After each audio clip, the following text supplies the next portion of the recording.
Thank you very much, Mr. President. Once again, I want to state my pride in the State Senate. I want to state my pride in the State Senate for a civil and intelligent debate on a very, very difficult issue. I've listened to everyone. I've listened to the personal stories, which, in an obvious but revealing way, do not belong to Republican or Democrat. The stories belong to people, because anyone can be the victim of a crime. And I think today's debate helped bring that out. Members, there are many reasons to vote for this bill, and they have all been articulated here today.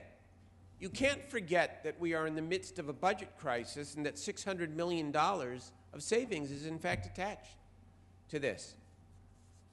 And if we don't do this, we have to find another $600 million out of the very programs that, in our view, prevent crime. But that's not reason enough. Senator Leno argued a moment ago that in what civilized state or country do you spend more on prisons than on higher education? That's a compelling argument to vote for reform, but I would agree that alone is not enough. Senator Grady McLeod and others spoke about the fact, whether we like it or not, that the Constitution allows, under the Federal Supremacy Clause, allows the federal courts to determine that the conditions in our prisons are, in fact, unconstitutional, and to make decisions to release 20,000 more inmates than what this plan calls for, than what this plan calls for. That's an important and compelling argument, but I would agree even that is not enough. Let me stipulate to my colleagues on the other side of the aisle, and also my colleagues on this side of the aisle, that the most important question is, in fact, the impact of these proposals before us here on the public safety. That is the right question to ask. And we've heard a lot of statistics thrown around about how this will jeopardize public safety. We hear the rhetoric, early release, chaos on the streets. We all know that criminal justice is the easiest issue in the world to demagogue. But let's end with a recitation of what we know factually. Number one, the governor of the state of California, whether you agree with him or disagree with him on a whole host of issues, has made his reputation in large part as a tough-on-crime governor. He opposed Prop 66, the amendment to the three strikes law. He is strongly in support of this package because he knows that it is in fact consistent with public safety. His director of the CDCR, Matt Cate, who this Senate confirmed, I believe unanimously, some weeks ago, is in strong favor of this. But more importantly, when you talk about the federal courts, would you rather have a former district attorney who prosecuted death penalty cases, Matt Cate, having the discretion to determine who qualifies for not early release, but alternative custody under this law? Or would you rather have a three-judge panel? You vote no on this package, you're leaving it in the hands of those federal judges whose authority you, in fact, decry.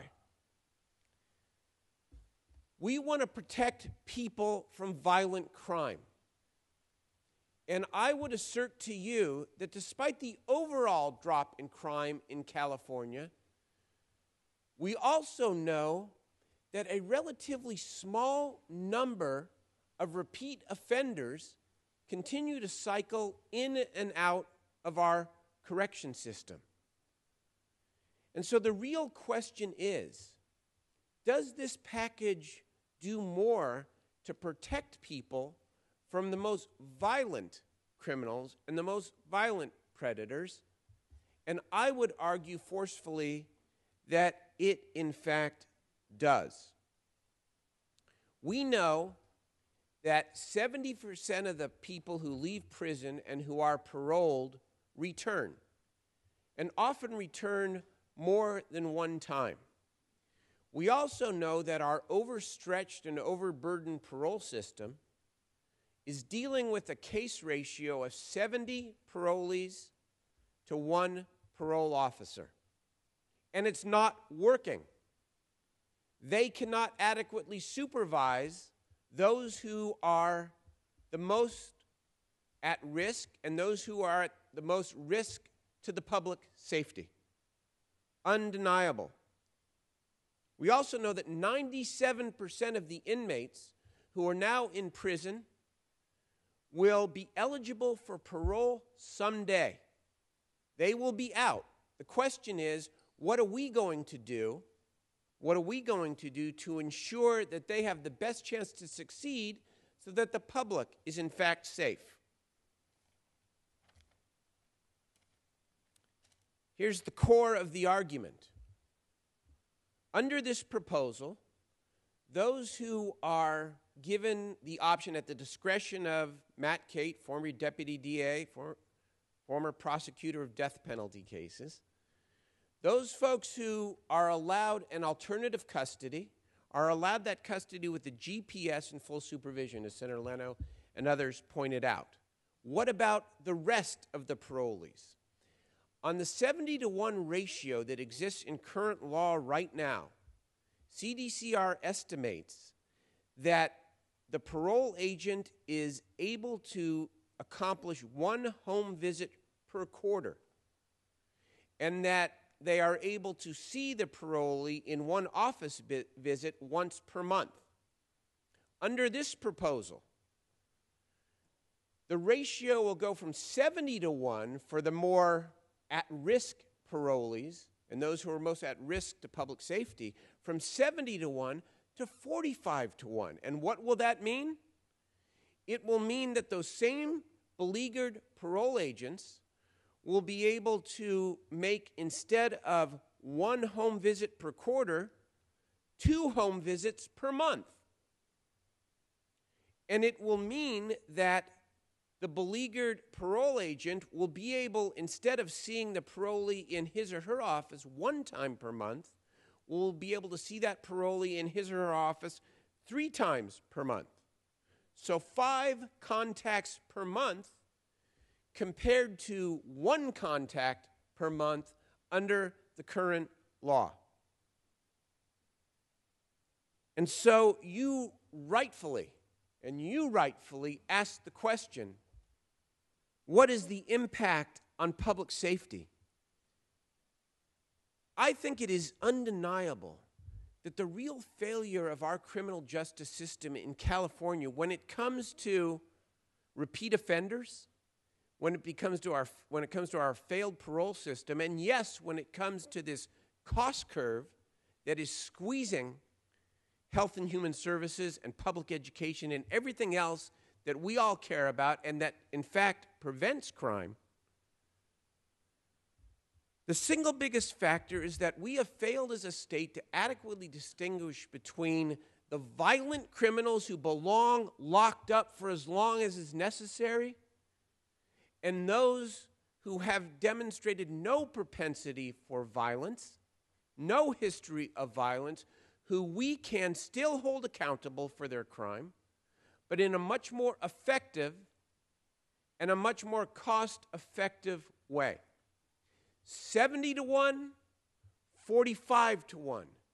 The ability to focus precious resources on the people who we should be focusing on much more than 1 home visit per quarter or 1 visit into the office per month. And so I stand here affirmatively and strongly urging my colleagues to vote for this package today, because I believe that the reforms inherent will in fact allow law enforcement to do a better job protecting public safety.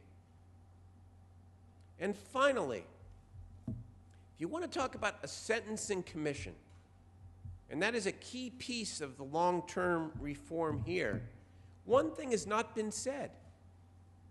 A sentencing commission, yes, has the authority to take some crimes that do not involve violence and change the sentence structure downward, but a sentencing commission also has the ability to increase penalties in those cases where they deem it appropriate. In fact, sentencing commissions in both North Carolina and Virginia increase sentences for violent criminals while simultaneously increasing spending on probation and drug treatment programs to keep low-level offenders from being one of those 70% statistics.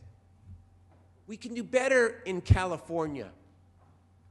This is the governor, Governor Schwarzenegger, Republican governor, proposing this. We embrace it because we think it will improve public safety. I urge an aye vote.